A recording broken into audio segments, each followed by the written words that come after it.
لبیک اللہم لبیک لبیک اللہم لبیک۔ السلام علیکم ورحمۃ اللہ وبرکاتہ۔ پوڈ کاسٹ ود استاذہ نگہت ہاشمی ایک بار پھر آپ کی خدمت میں حاضر ہیں۔ الحمدللہ ایک ایسا سلسلہ ہے جہاں پر ہم بڑے آسان سوالوں کے ذریعے استاذہ نگہت ہاشمی صاحبہ سے بہت ساری باتیں سیکھ سکتے ہیں۔ استاذہ میں آپ کو ویلکم کہنا چاہتی ہوں، جزاک اللہ خیر۔ ہم بات کر رہے ہیں مسلسل آج کل کے دنوں میں، کیونکہ حج کی آمد ہے تو حج ہی کے اوپر گفتگو کا سلسلہ جاری ہے، اور پھر عشرہ ذوالحجہ کے اعمال، اور یہی ہمارا موضوع بحث رہے گا ان پوڈ کاسٹوں میں بھی، اور ہم یہ چاہتے ہیں کہ ہم اس وقت سے میکسیمم فائدہ اٹھا سکیں انشاءاللہ۔ پچھلے کچھ سیشنز میں بھی الحمدللہ استاذہ نے بہت شاندار طریقے سے رہنمائی کی۔ آج بھی مجھے امید ہے انشاءاللہ کہ ہم کو بہتر لیسن لے کے اٹھیں گے۔ استاذہ قرآن ہمیں کہتا ہے لا رفث ولا فسوق ولا جدال فی الحج، اور ہماری ٹریننگ کرتا ہے کچھ حوالوں سے کہ نہ تو کوئی جھگڑا فساد ہوگا، نہ کوئی شہوانی گفتگو ہوگی، اور نہ کوئی بری بات کہی جائے گی۔ تو ایسا لگتا ہے کہ یہ خاص اینگلز ہیں جس کی ٹریننگ کے لیے وہاں پر بھیجا جا رہا ہے، کیونکہ اللہ تعالیٰ نے پھر ڈیمانڈ بھی انہی 3 چیزوں کے حوالے سے کیا ہے ہم سے۔ تو میں یہ چاہتی ہوں کہ اس کی حقیقت کو پہچاننے کی ہم کوشش کریں۔ کیا یہ حج میں کرنے والے یا ان پر برداشت کرنے کا سب سے بڑا اجر ہے، یا یہی کرنے والے سب سے بڑے کام ہے؟ جب سے ہمارا یہ سفر شروع ہوتا ہے اور جہاں تک یہ اختتام پذیر ہوتا ہے، ایک ایک سٹیپ پر جب ہم نیت کرتے ہیں، جب ہم ارادہ کرتے ہیں، جب ہم اس سفر کا قصد باندھتے ہیں، کیا تب سے ہی ہم پہ یہ حکم لازم آ جاتا ہے؟ فائزہ جزاک اللہ خیر۔ اللہ سبحانہ تعالیٰ آپ کی زندگی کی حفاظت فرمائے اور آپ کو برکتیں نصیب کرے اور اس کی رحمتیں ہوں آپ پر۔ ایسا ہے کہ بات بڑی امپورٹنٹ ہے، لا رفث ولا فسوق ولا جدال فی الحج کے حوالے سے۔ بات یہ کہ حاجی بہت کچھ چھوڑ کے جاتا ہے، مثلاً اپنا گھر بار چھوڑتا ہے، اپنے پیاروں کو چھوڑتا ہے، اپنے کاروبار کو چھوڑتا ہے، مصروفیات کو چھوڑتا ہے، اپنے وطن کو چھوڑ کر نکلتا ہے۔ تو اللہ سبحانہ تعالیٰ توجہ دلاتے ہیں کہ دیکھیں چھوڑنے والی چیزیں تو یہ ہیں، وہ تو آپ نے اللہ تعالیٰ کے لیے چھوڑ دیا، لیکن اس کو چھوڑنے کے بعد یہ آپ کے کرنے والے کام ہیں کہ آپ اس کو چھوڑ دو۔ اور اگر آپ اس کو دیکھیں تو آپ کی کمیونیکیشن پاک ہو، آپ کی گفتگو، آپ کے تعلقات پاک ہوں، آپ کے سوشل لائف میں سوشلائز کرنا ہے تو جھگڑا نہیں کرنا، پیسفل بننا ہے، اور نافرمانی کے کام نہیں کرنے، اللہ سبحانہ تعالیٰ سے تعلق بھی پاک ہو کہ آپ نے جب نکلنا اللہ تعالیٰ کے لیے ہے تو پھر اللہ سبحانہ تعالیٰ کی نافرمانی کر کے اللہ سبحانہ تعالیٰ کے گھر جانے اور اللہ سبحانہ تعالیٰ کے لیے یعنی اتنا مشقت بھرا سفر کرنے کا تو کوئی مقصد نہیں رہ گیا۔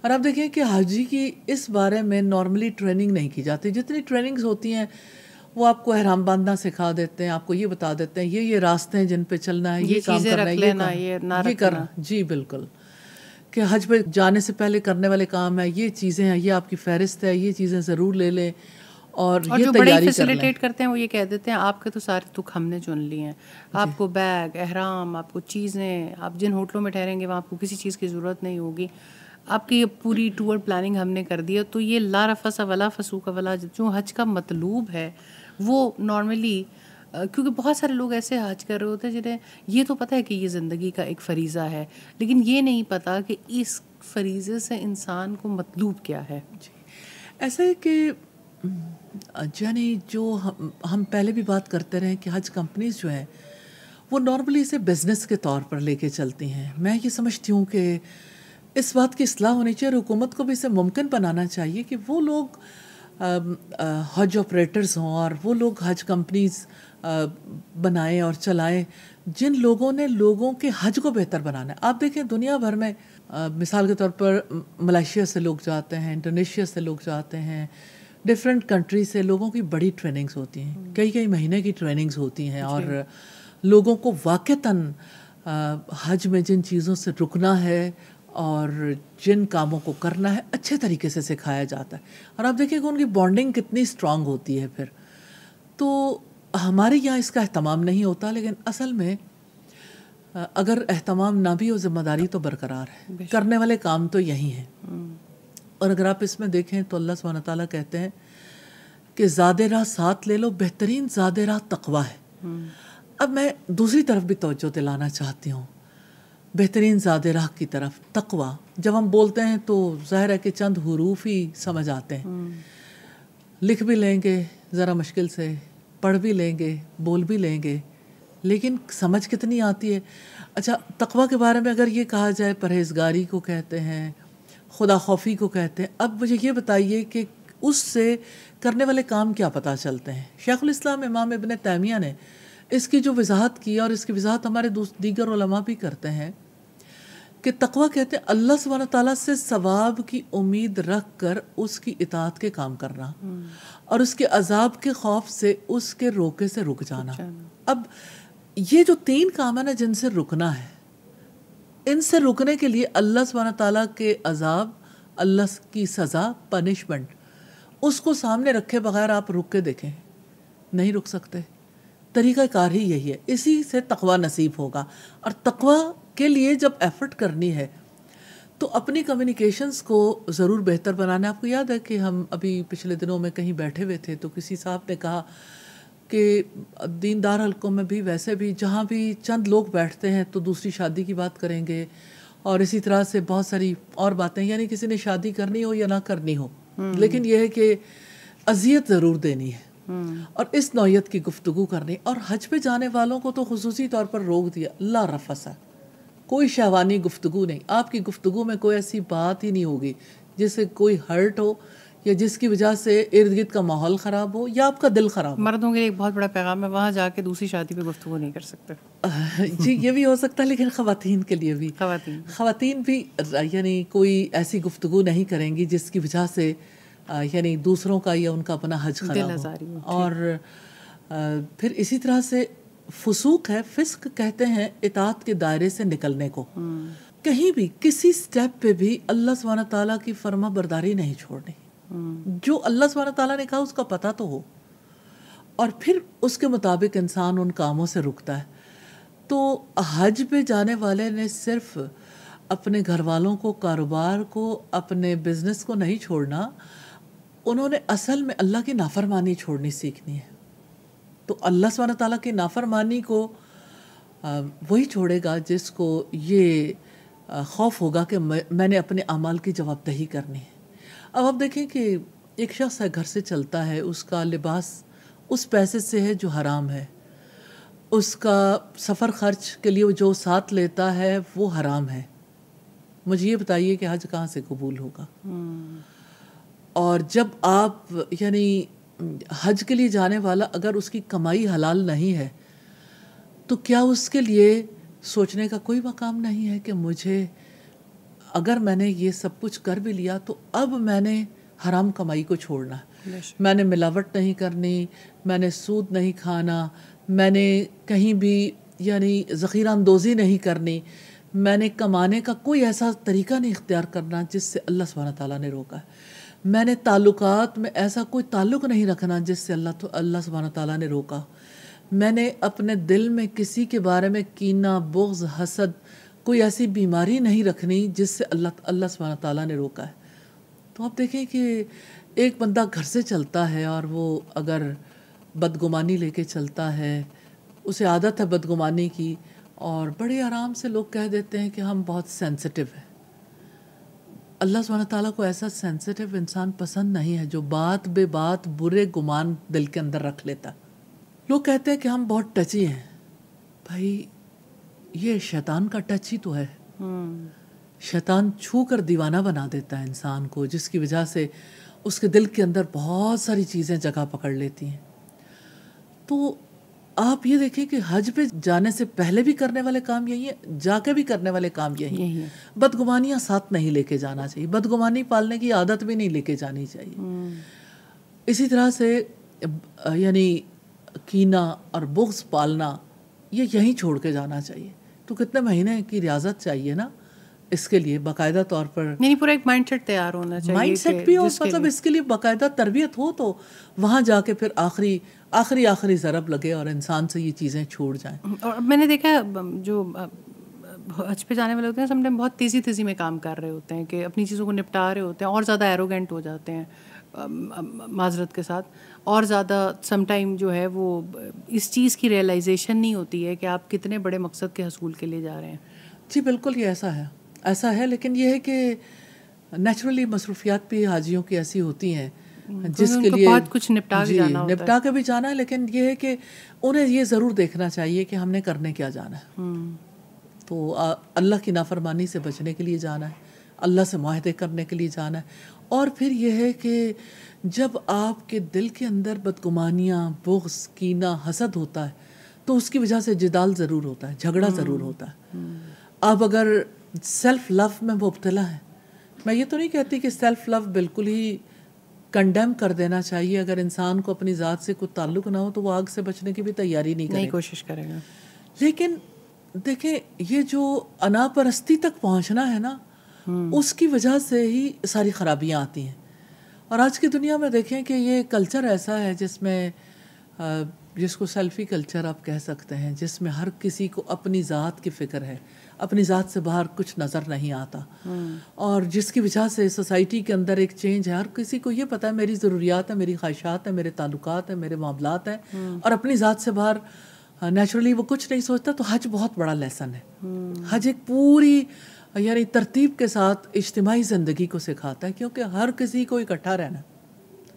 اب وہ والا سلسلہ نہیں ہے کہ آپ کو یعنی الگ تھلگ رہنے کا سلسلہ آپ اختیار کر سکیں, کیونکہ نیچرلی آپ نے گروپ لائف اختیار کرنی ہے. چاہے آپ عمرہ کر رہے ہیں, طواف کرتے ہیں تو آپ اکیلے تو طواف نہیں کریں گے, آپ سعی کرتے ہیں تو اکیلے تھوڑی کریں گے. اتنی بڑی مخلوق ہے اللہ کی جس کے ساتھ آپ سعی کر رہے ہیں. اور پھر اسی طرح سے اگر آپ منا میں راتیں گزارتے ہیں یا عرفات کے میدان میں جاتے ہیں یا مزدلفہ میں ایک کمرے میں رہ رہے ہوتے ہیں استاذہ, میں نے وہاں دیکھا ہے کہ بہت چیلنجز آ جاتے ہیں, مزاج فرق ہوتے ہیں, عادتیں فرق ہوتی ہیں.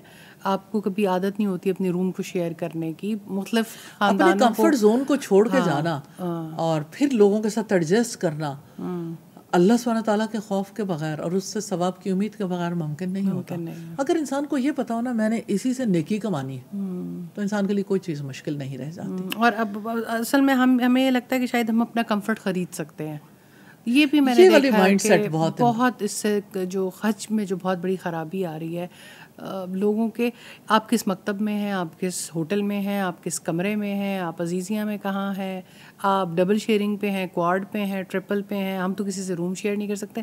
میں کہتی ہوں ٹھیک ہے اللہ تعالیٰ نے اگر آپ کو سہولیات دی ہیں, وسائل دی ہیں, لیکن کبھی کبھی آپ جیسے برانڈ کو دیکھ کے اندازہ لگا لیتے ہیں نا کہ انسان کی مالی حیثیت کا, یہ خدا نخواستہ کبھی گاڑی کو دیکھ کے اندازہ لگا لیتے ہیں. تو آپ کس حج گروپ کے ساتھ کون ٹریول کرتا ہے, یہ بہت ٹرینڈ ہوتا چلا جا رہا ہے, اینڈ وچ از انفارچونیٹ. اصل میں بڑی معذرت کے ساتھ حج گروپس والوں کے پاس بیچنے کو یہی کچھ ہے اور ہم خریدتے چلے جا رہے ہیں. خریدار جو ہیں وہ یعنی اسی طرح سے ہی خریدتے ہیں. یعنی کوئی مربی تو تلاش ہی نہیں کر رہا ہوتا کہ جب حج پہ جانا ہے تو ہمیں کوئی ایسا ملے جو ہماری اسپرچول ٹریننگ کر سکے. اور اسپرچول لیڈرز بھی اللہ تعالیٰ ان کو بھی توفیق دے. ہم ایک حج پہ تھے استاذہ, تو اتفاق یہ ہوا کہ ہمارے جو اسپرچول ٹرینر تھے وہ بہت اچھی گفتگو کرتے تھے, دعائیں بہت اچھی منگواتے تھے, اس میں کوئی شک نہیں. لیکن وہاں پر حج میں بد انتظامی بہت زیادہ ہو گئی. تو جب عوام کو بہت غصہ آ گیا ان معاملات کے اوپر, اور وہ ٹور آپریٹر سے بہت نالاں تھے بات پر, تو جب وہ بات کھلی تو پتہ چلا جو ہمارے اسپرچول لیڈر تھے وہ بھی تو پارٹ آف اس کے کمپنی کے, ایک کمپنی وہ بھی چلا رہے تھے, ایک گروپ کو وہ بھی لے کے گئے ہوئے تھے. تو وہ لوگوں نے کہا کہ جب آپ ہمیں صبر یعنی وہ بالکل ہی کہانی بدل دی گئی. صبر کا درس اس لیے دیتے رہے کہ آپ کی ساری غلطیاں چھپ جائیں. تو مجھے ایسا لگتا ہے کہ بہت ساری چیزوں کو نا ایسا مکس اپ ہو جاتا ہے کہ انسان اتنی بڑی عبادت اور اتنا مال لگانے کے باوجود بھی سم ٹائم ایسا لگتا ہے کہ اپنے رب کو ہی نہ پا سکا, اور وہ حج مبرور کی سعادت کو نصیب اس کو نہ ہوئی. لے جانے والے بھی آپ کو یہی بتا رہے ہوتے ہیں یہ فیسلٹیز ہیں, یہ فیسلٹیز ہیں, یہ ہم آپ کے ساتھ یہ اچھا کریں گے. تو اس کے اوپر مجھے لگتا ہے کہ آپ ضرور. فائزہ یہ بات درست ہے کہ جس نے مال لگایا ہوتا ہے وہ حق رکھتا ہے کہ مال لگانے کے بعد اس کو کم از کم جو وعدہ کیا گیا ہے اس کو پورا کیا جائے. لیکن نیچرلی اس کے لیے حج کو سیکریفائس نہیں کیا جاتا, حج کو قربان نہیں کرنا چاہیے. اور اگر کوئی اچھی بات کی تلقین کرتا ہے تو اس چیز کو قبول کرنا چاہیے، لیکن بڑا ہمارا مائنڈ سیٹ عجیب ہے. کسی دینی فرد سے توقع نہیں کی جاتی کہ وہ بھی کاروبار کر سکتا ہے. یہ بھی بڑا انفارچونیٹ ہے. اس کو یہی سمجھا جاتا ہے کہ یہ چونکہ دین کی طرف آ گیا، اس کو تو کسی قسم کا بزنس نہیں کرنا چاہیے. اگر وہ بزنس کرتا ہے بھائی ٹھیک ہے، وہ اگر مال یعنی دو طرح کے لوگ ہیں نا، ایک خالص بزنس مین ہے، ایک وہ ہے جو دیندار بھی ہے اور بزنس مین بھی ہے. تو اگر کوئی بزنس کرتا ہے تو کوئی حرج کی بات نہیں، اس کی بات کو قبول کرنے میں بھی کوئی حرج کی بات نہیں ہے. لیکن اوپنلی ڈکلیئر کر دینا چاہیے. وہ کنفیوژن اس لیے کریٹ ہوئی کہ پیپل ڈز ناٹ نو، تو اس کی وجہ سے ایک کنفیوژن بہت ہو گئی کہ ہر غلطی پر وہی سمجھانے والے ہوتے تھے کہ کوئی بات نہیں، اور وہ اپنے دینی پیشوا کے طور پہ تو ان کی بات مان جاتے تھے. لیکن جب انہوں یہ آشکار ہوا کہ نہیں یہی وہ ٹور آپریٹر بھی ہیں پیچھے سے، پھر لوگوں کے لیے برداشت کرنا ذرا مشکل ہو گیا. اصل میں بے عملی تو کسی سے بھی برداشت نہیں ہوتی، اور اللہ ہی جانتا ہے کہ بے عملی تھی یا جو بھی معاملہ ہو. لیکن میں یہ سمجھتی ہوں کہ یہ حج کو فیسلٹیز کے حصول تک ہی محدود نہیں رکھنا چاہیے. اور میں نے مینا میں بلکہ اپنے ساتھ یہ حادثہ ہوا کہ لوگ جب جاتے ہیں، اب انتہائی قلیل وقت کا اسٹے ہوتا ہے آپ کا. مینا میں، مزدلفہ میں تو بہت ہی تھوڑا، اور عرفات میں وہ چند گھنٹے ہوتے ہیں. وہ جو ہمیں وہاں پر کچھ بستر دیے جاتے ہیں، کچھ بیٹھنے کی جگہ ہوتی ہے، کچھ آرام کرنے کی جگہ ہوتی ہے. اچھا وہ ایک دفعہ مجھے اتفاق ہو گیا کسی کی بستر پہ بیٹھنے کا. سامنے جس ٹینٹ میں ہم ٹھہرے ہوئے تھے وہاں پہ اے سی بالکل کام نہیں کر رہا تھا اور گرمی کی شدت بہت زیادہ تھی. تو سامنے ہمارے ہی ٹور آپریٹر کا دوسرا کمرہ تھا جس میں غالباً ان کی اپنی فیملی ٹھہری ہوئی تھی. تو میں وہاں پر جا کے بیٹھی تو خاتون نے کافی بدتمیزی شروع کر دی. وہ مجھے مومنٹ نہیں بھولتا کہ وہ رائٹ ٹیسٹ تھا، لا رفث ولا فسوق ولا جدال فی الحج. اس وقت برداشت کرنا، اور ہمارے ساتھ بزرگ بھی تھے اور ان کے ساتھ وہ بدتمیزی کر رہے تھے، ان کے یہ برداشت کرنا اور یہ دیکھنا کہ ٹھیک ہے آپ کے پاس کوٹا ہے، آپ لوگوں کو لے کر جا رہے ہیں، لیکن آپ زیادہ بہتر چیزیں اپنے لیے رکھ لیتے ہیں جن سے آپ نے بہت سارا مال لیا ہوتا ہے. ڈیفینیٹلی ان کو اس طرح سے یہ ساری مشکلات وہاں پر بار بار پیش آتی ہیں. ٹیسٹ ہے نا بندے کا، امتحان ہے، اور اس امتحان میں وہی پورا اتر سکتا ہے جو اللہ سبحانہ تعالیٰ کے لیے حج کرنے کے لیے کیا، جس کی نیت ہے اللہ کو راضی کرنے کی. تو اس کے لیے جب امتحان کا موقع آتا ہے تو اس وقت پہ اسے اللہ سبحانہ تعالیٰ کی طرف دیکھنا چاہیے، حج آپریٹر کی طرف نہیں دیکھنا چاہیے. اور بعض اوقات ایسا ہوتا ہے کہ حج آپریٹر کو کمپنیز کو سامنے رکھ کے لوگ جو ہیں وہ اپنے برے عمل کے لیے جواز نکال لیتے ہیں کہ ہم اس لیے جھگڑا کر رہے ہیں، ہم اس لیے یہ سب کچھ کر رہے ہیں، عدل کے حصول کے لیے جنگ کر رہے ہیں. بھائی حج ہی کا موقع ہے جہاں اپنے عدالت لگانی ہے، حج کے بعد لگا لیں، حج کے بعد ہو سکتا ہے، لیکن اپنا حج تو بچانا چاہیے. اور اسی طرح سے ہم بات کر رہے تھے اس بارے میں کہ کس طرح سے یعنی انسان مادی اسباب کو چھوڑ کے جاتا ہے تو اللہ سبحانہ تعالیٰ اس کے توسط سے برائی چھڑوا لیتے ہیں. جیسے روزے میں ہوتا ہے نا کہ آپ سے کھانا اور پینا کچھ دیر کے لیے چھڑوایا جاتا ہے، صبح صادق سے غروب آفتاب تک، لیکن اصل میں برائی چھڑوانی مطلوب ہے. یا کھانا پینا تو نہیں چھڑوایا جاتا، یا گھر ہی چھڑوا دیا جاتا ہے، بزنس چھڑوا دیا جاتا ہے، کام، بال بچے، وطن، سب کچھ چھڑوا کے. اللہ سبحانہ تعالیٰ یہ چاہتے ہیں کہ دیکھو میری خاطر اگر یہ سب کچھ چھوڑ سکتے ہو تو میری خاطر برائی بھی چھوڑ دو، تبھی تو حج پورا ہوتا ہے. اور پھر اللہ سبحانہ تعالیٰ یہ کہتے ہیں کہ اے عقل والو اللہ کا تقوی اختیار کرو. تو اصل چیز جو ہے وہ اللہ سبحانہ تعالیٰ کا تقوی ہے. تقوی ہی زیادہ راہ کے طور پر لے کے جائیں اور حج سے تقوی حاصل کریں. ان دونوں باتوں کا بھی بڑا گہرا تعلق ہے. تقوی ساتھ کون لے جا سکتا ہے؟ جو حج پر جانے سے پہلے باقاعدہ طور پر اپنے حج کے لیے تیاری کرتا ہے کہ میں نے جانا ہے.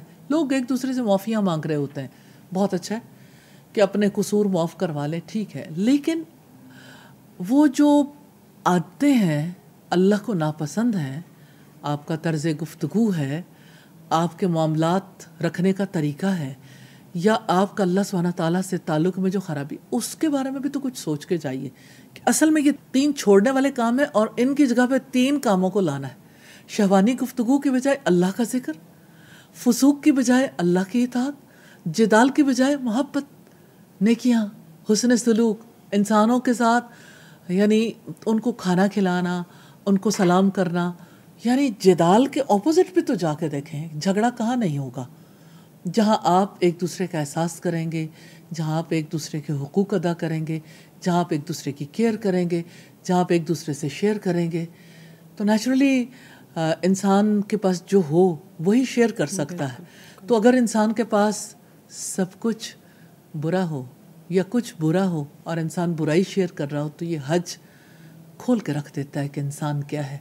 تو انسان نے یہ چیزیں چھوڑنی. اور آپ حج کے مختلف مواقع پہ دیکھیں، روم شیئرنگ کی بات سے لے کے طواف کے دوران کتنی تکلیف ہوتی ہے جس وقت بہت زیادہ رش ہو جاتا ہے. کوئی کونیاں مار رہا ہے، کوئی ایک دوسرے کے ساتھ جو ہے وہ یعنی قطار بنا کے چل رہے ہیں، کچھ نے ایک دوسرے کو باندھ رکھا ہوتا ہے، کچھ خواتین کو پروٹیکٹ کرنے کے لیے دوسری خواتین ایک کونی ایک خاتون کے دوسری کونی دوسری خاتون کے لگ رہی ہوتی ہے. تو یہ یعنی حج کا موقع ایسا ہے جس میں اللہ سبحانہ تعالیٰ کے آگے سر جھکا کے ادب سے اس کا ذکر کرتے ہوئے جانا چاہیے طواف کرتے ہوئے. تو جب دلوں کے اندر یہ کیڑے چل رہے ہو نا برائیوں کے، تو وہ ماحول کے اندر بھی آ جاتے ہیں. اور پھر چاہے کوئی اللہ کے گھر جا رہا ہو، چاہے وہ جیسے کہتے ہیں نا کہ کوڑے کھو مٹھے نہ ہوندے پاویں سہ مڑا گڑ پائیے ہو، تے تم میں کدی تربوز نہ ہوندے پاویں توڑ مکے لے جائیے ہو. تو تمہ بن کے نہیں جانا چاہیے. اپنی اس جو تمہ پن ہے نا اس کو ختم کر کے جانا چاہیے. اور یہ تبھی ممکن ہے جب انسان باقاعدہ طور پر ایسی مجالس اٹینڈ کرے، ایسے لوگوں کی صحبت میں رہے اور اپنی تربیت کے لیے خود کانشیس ہو اور اللہ سبحانہ تعالیٰ سے دعائیں بھی کرے. رسول اللہ دعا کرتے تھے کہ اللہ برے اخلاق سے مجھے بچا لیجئے، کہ برے اخلاق سے بچانے والا آپ کے سوا کوئی نہیں، اور اچھے اخلاق کی طرف میری رہنمائی فرمائیے کہ اچھے اخلاق کی طرف آپ کے سوا کوئی رہنمائی کرنے والا نہیں. تو اسی طرح سے یعنی جب آپ یہاں سے یہ ٹریننگ حاصل کر کے جائیں گے اور وہاں بھی فوکسڈ رہیں گے تو انشاءاللہ پھر کوئی بھی موقع ہو، مینا میں جا کے وقت گزارنا ہو یا عرفات میں جانا ہو یا مزدلفہ میں رات بتانی ہو یا مینا میں آ کے جمرات کی رمی کرنی ہو یا طواف زیارہ یا سعی کرنی ہو یا باقی دن گزارنے ہوں. ایک تو یہ بات ہے کہ ان دنوں میں یہ ایفرٹ خاص طور پر کرنی چاہیے. اور دوسری بات یہ کہ واپسی کے لیے بھی تقوی کو ساتھ لانا چاہیے اب زندگی بھر کے لیے. اور انسان کی یعنی یہ مصروفیات بتا دیتی ہیں اسے کہ اس کا حج مبرور ہے یا نہیں. قبولیت کی نشانی یہی ہے کہ انسان کے طرز عمل میں وہ بات جھلکتی نظر آئے. حج کے اثرات اگر وہاں پہ نظر آئیں اور بعد کی زندگی میں تو اس کا مطلب یہ ہے کہ حج واقعی اثر انداز ہو رہا ہے اور اللہ کے ہاں بھی قبول ہوگا. اللہ سبحانہ تعالیٰ ہمیں توفیق دے. آمین. جزاک اللہ خیر استاد، بہت شکریہ آپ کا ایک دفعہ پھر رہنمائی کرنے کا. انشاءاللہ اللہ تعالیٰ ہم سب کو جب بھی موقع دے ایسا حج کرنے کی توفیق دے جیسا اس نے حکم دیا ہے. اور آئندہ انشاءاللہ کی ایپیسوڈ میں اور حج کے موضوع پر بھی کسی اور چیز پہ بات کریں گے انشاءاللہ. جب تک کے لیے اجازت دیجیے. السلام علیکم ورحمۃ اللہ وبرکاتہ. لبیک اللہم لبیک لبیک اللہم لبیک لبیک اللہم لبیک لبیک اللہم لبیک لبیک اللہم